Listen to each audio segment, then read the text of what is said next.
반갑습니다. 대기업 청자 여러분들, 그리고 에스팜 주주님들. 이 에스팜 같은 경우 금일 실적 발표하는 날인 거 여러분들이 참고하시면 좋을 것 같고요.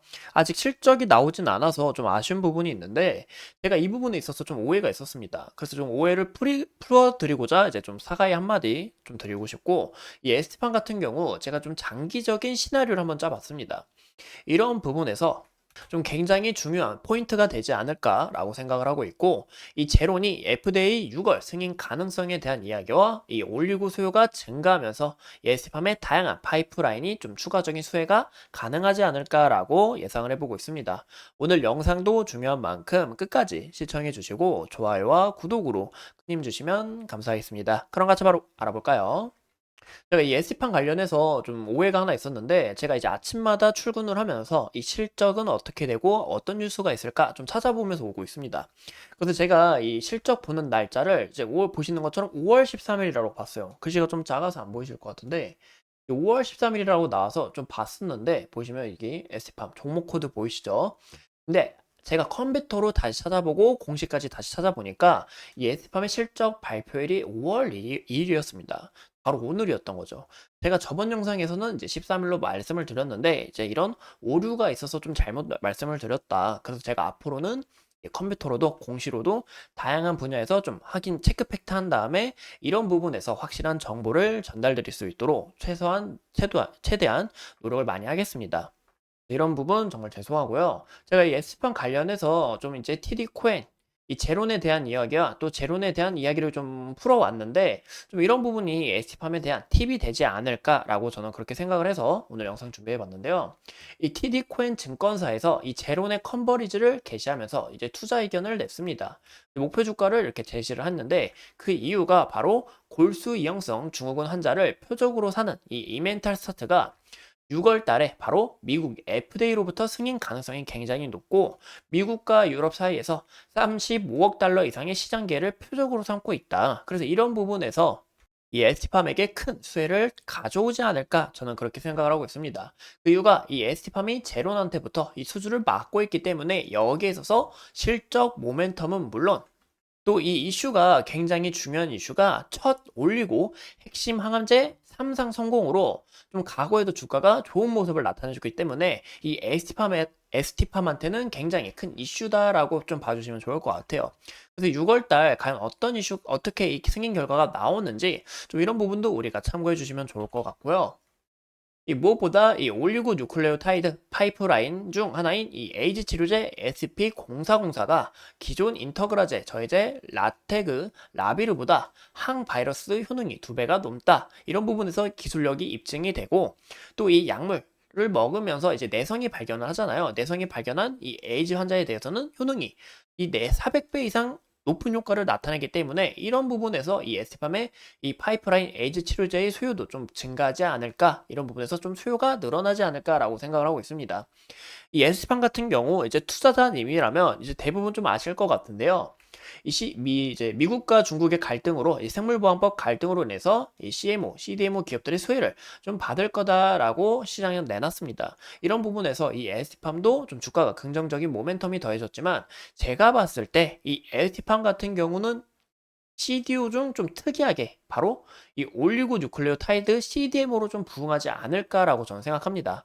제가 저번 영상에서 이제 말씀드린 것처럼 이제 RNA 치료제의 이제 물질로 이제 올리고 뉴클레오타이드의 수요가 점차 증가하고 있습니다. 이런 부분에서 이제 빅파마 기업들이 신약 개발을 현재 시도하고 있고, 이 올리고 뉴클레오타이드의 수요는 점차 증가하지만 이 공급량이 따라가지를 못한다라는 거예요.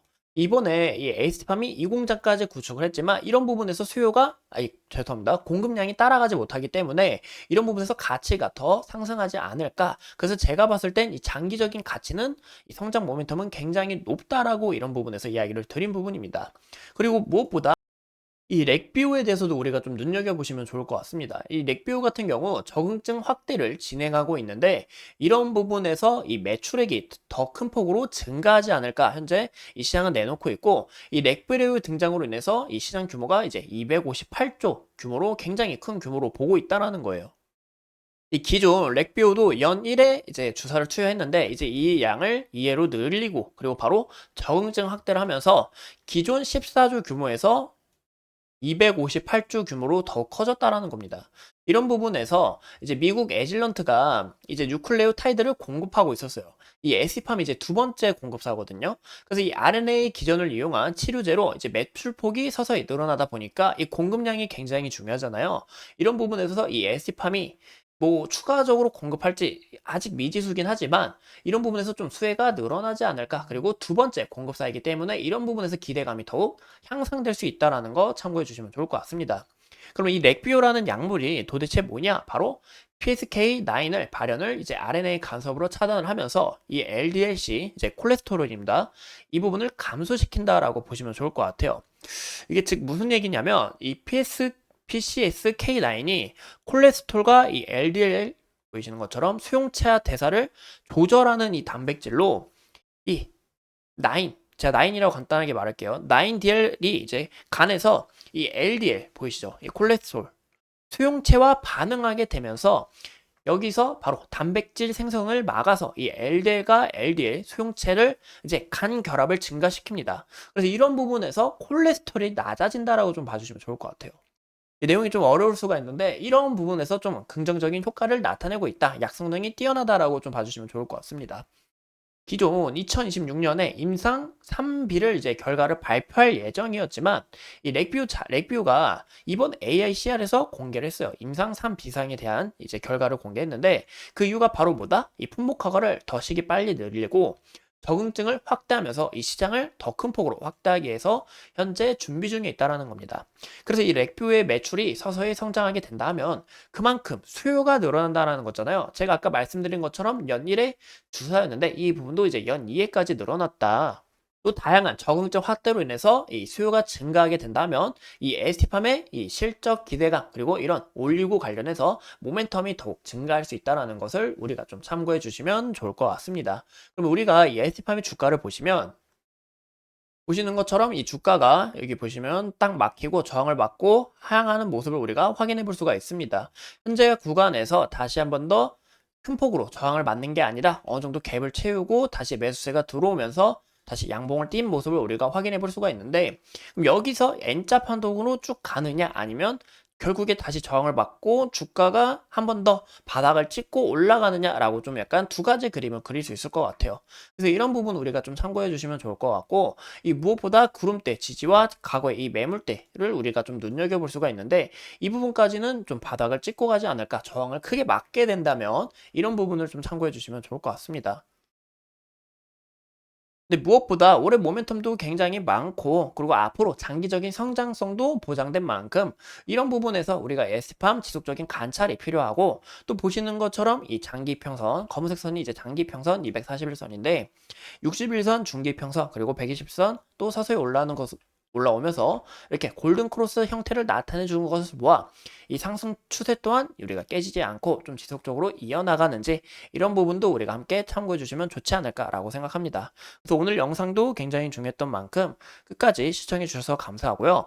제가 앞으로 더 좋은 영상을 보답하면서 또 궁금하신 점들은 항상 댓글로 남겨주시면 감사하겠습니다.